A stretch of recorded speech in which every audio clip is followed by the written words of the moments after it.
Hello students. आज हम doctor APJ Abdul Kalam technical university Lucknow के इंजीनियरिंग फिजिक्स सब्जेक्ट में थर्ड यूनिट वेव ऑप्टिक्स के कुछ इंपॉर्टेंट रिजल्ट्स एंड फॉर्मूलाज को स्टडी करेंगे। इन फॉर्मूलों से आप एकेटीयू सेमेस्टर एग्जामिनेशंस में इंजीनियरिंग फिजिक्स सब्जेक्ट में सभी न्यूमेरिकल को इजीली सॉल्व कर पाएंगे। तो सबसे पहले हम इंटरफेरेंस के कुछ इंपॉर्टेंट फॉर्मूलाज को डिस्कस कर रहे हैं।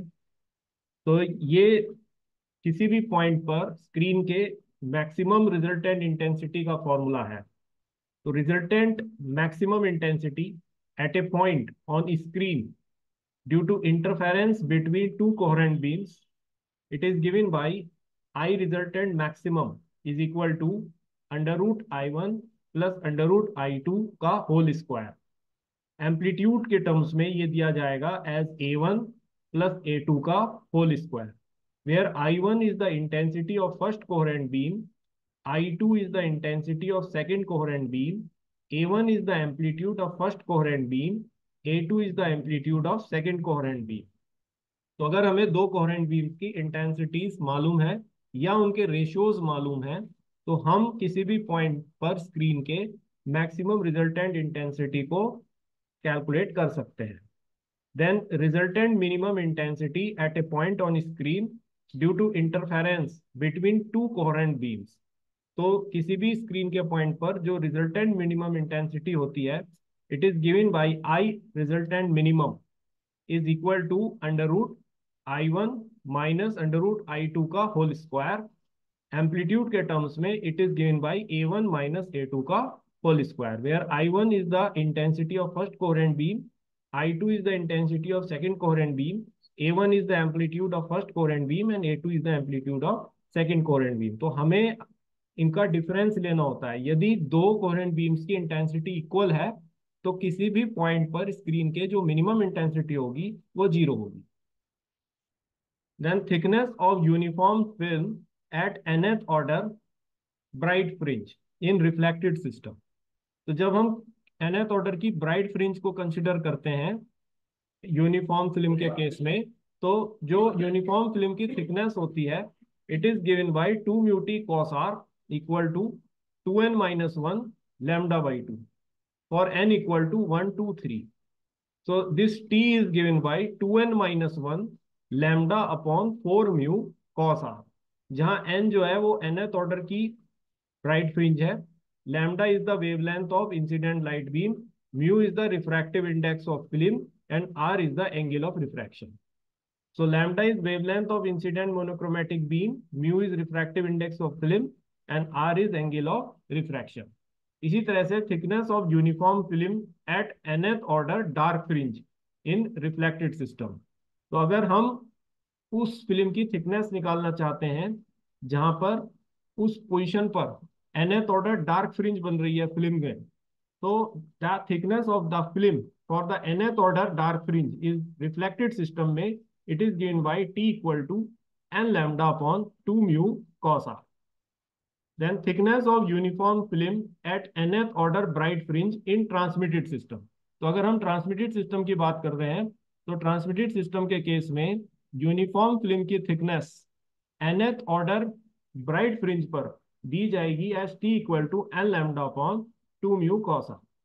इसी तरह से thickness of uniform film at nth order dark fringe in transmitted system. Transmitted system में यूनिफॉर्म फिल्म के केस की यूनिफॉर्म फिल्म की thickness nth order bright dark fringe में दी जाएगी as T equal to two N minus one lambda upon four mu cos R. तो जो thickness reflected system में ब्राइट फ्रिंज के लिए होती है, वो थिकनेस ट्रांसमिटेड सिस्टम में डार्क फ्रिंज के लिए होती है, और जो थिकनेस रिफ्लेक्टेड सिस्टम में डार्क फ्रिंज के लिए होती है, वो थिकनेस ट्रांसमिटेड सिस्टम में ब्राइट फ्रिंज के लिए होती है। तो जस्ट हमें इन फॉर्मूलाज को क्रॉस करना है। ट्रांसमिटेड सिस्टम की ब्राइट फ्रिंज का फॉर्मूला रिफ्लेक्टेड सिस्टम में डार्क फ्रिंज का फॉर्मूला होगा, और ट्रांसमिटेड सिस्टम में डार्क फ्रिंज का फॉर्मूला रिफ्लेक्टेड सिस्टम में ब्राइट फ्रिंज का फॉर्मूला होगा। Thickness of wedge shaped film at nth order bright fringe in reflected system. तो अगर हम वैज शेप्ड फिल्म ले रहे हैं जो कि नॉन यूनिफॉर्म थिकनेस की फिल्म होती है, तो उस केस में जो थिकनेस होगी वैज शेप्ड फिल्म की जहां पर nth ऑर्डर ब्राइट फ्रिंज बन रही है, it is given by t equal to 2n-1 lambda upon 4 mu cos r plus theta. So here n is the order of the fringe, lambda is the wavelength of incident light beam, mu is the refractive index of wedge shaped film, r is the angle of refraction and theta is angle of wedge. इसी तरह से thickness of wedge shaped film at nth order dark fringe in reflected system, it is given by t equal to n lambda upon 2 mu cos r plus theta. Right? तो अगर हम wedge shaped film में की thickness निकालना चाहते हैं जहां पर nth ऑर्डर की डार्क फ्रिंज बन रही है, तो nth ऑर्डर की डार्क फ्रिंज के लिए formula t equal to N lambda upon 2 mu cos r plus theta होगा.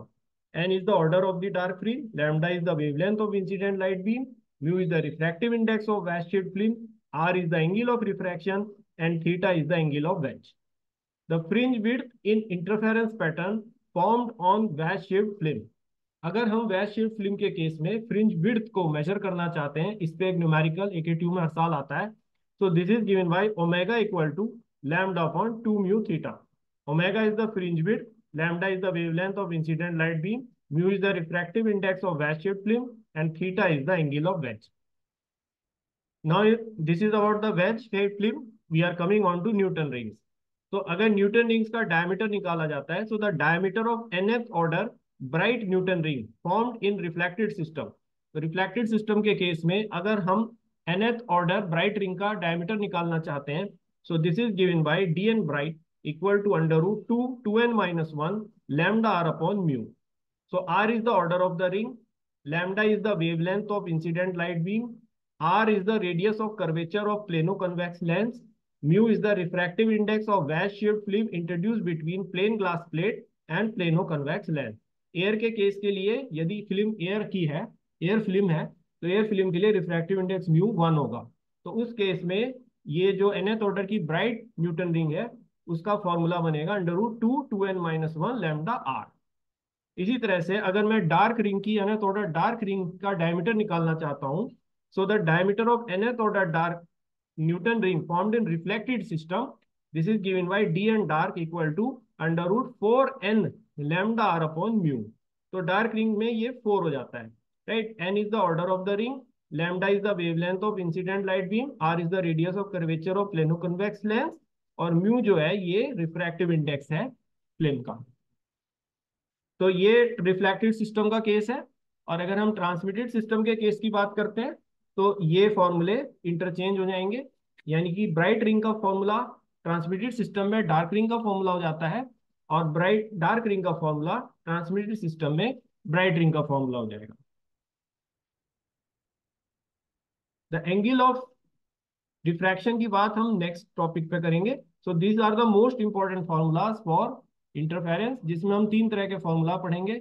One is for the interference of coherent beams and interference pattern formed on a screen due to the superimposition of coherent beams.